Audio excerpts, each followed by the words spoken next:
Tanguy Pastureau, vous êtes auteur, chroniqueur, humoriste. Avec ça, vous devenez célèbre et c'est justement tout le problème. C'est le sujet de votre spectacle.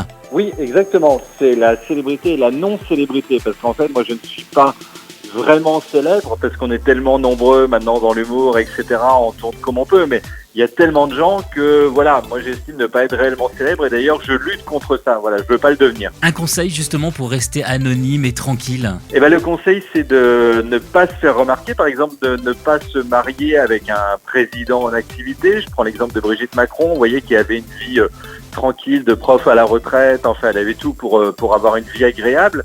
Et maintenant, elle se retrouve avec un monsieur agité qui passe sa vie en dehors de la maison, etc. Donc, et puis elle se fait huer alors qu'elle a strictement rien fait dans des stades de foot, etc. dès qu'elle se montre.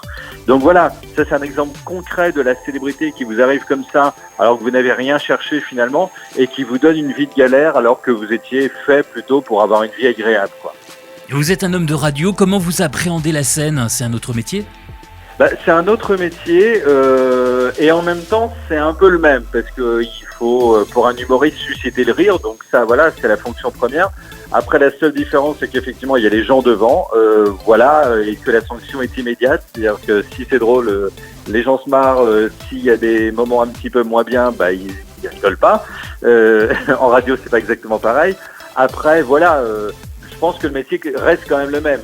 La rencontre du public, moi, c'est ça qui a vraiment à tout changé. Et puis, ça faisait des années que je faisais de la radio. Je trouvais ça bien d'aller voir un petit peu les gens et justement tester les réactions en direct.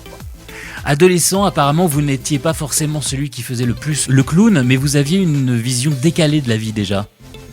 Ouais, en fait, je m'ennuyais pas mal, quoi, parce que j'habitais à la campagne, dans des petits villages bretons, et c'est vrai que du coup, il y avait pas, évidemment, je suis âgé, donc il n'y avait pas Internet, il n'y avait pas tout ça, on s'ennuyait quand même énormément.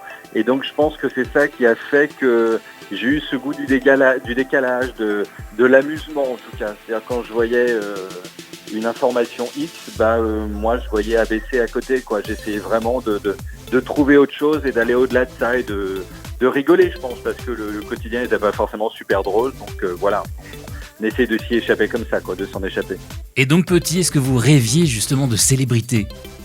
Alors pas du tout, mais vraiment pas, j'y pensais pas. J'avais une vie très simple en fait, de petit breton, sous la pluie. Mais après, j'en ai un petit peu rêvé quand quand j'avais 20 ans. Moi, j'envoyais beaucoup de concepts d'émissions de télé à des boîtes de prod en essayant de me faire remarquer.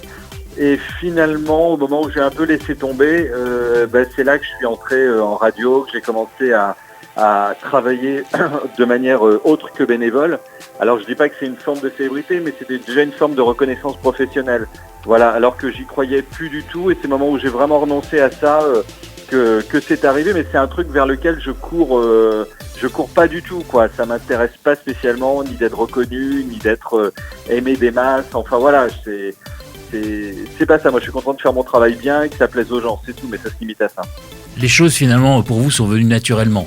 Elles sont venues naturellement et progressivement finalement, parce que ça fait 15 ans quasiment que quand même je fais de la radio en professionnel, quoi, on va dire, en tout cas en ayant une fiche de salaire disant que je fais de la radio, donc c'est venu tout doucement. J'ai fait les France Bleu, ensuite j'ai fait RTL en matinale le week-end, donc un petit peu planqué quand même si on se marrait entre nous, mais un petit peu caché comme ça. Et après c'est vrai que c'est sur France Inter que ça a vraiment pris, puisque je suis à 12h10 tous les jours, donc du coup, je pense qu'il y a beaucoup de gens qui écoutent, et puis je sais pas, je pense que les auditeurs d'Inter ont trouvé un ton qui leur plaisait, ils aiment bien, je pense qu'ils aiment bien les chroniques bien écrites, donc moi, comme j'essaie d'écrire bien, on s'est un peu trouvé, quoi. On vous retrouve le 7 mars au centre de congrès à Saint-Étienne dans le cadre du Festival des Arts Burlesques. Voilà, Tanguy.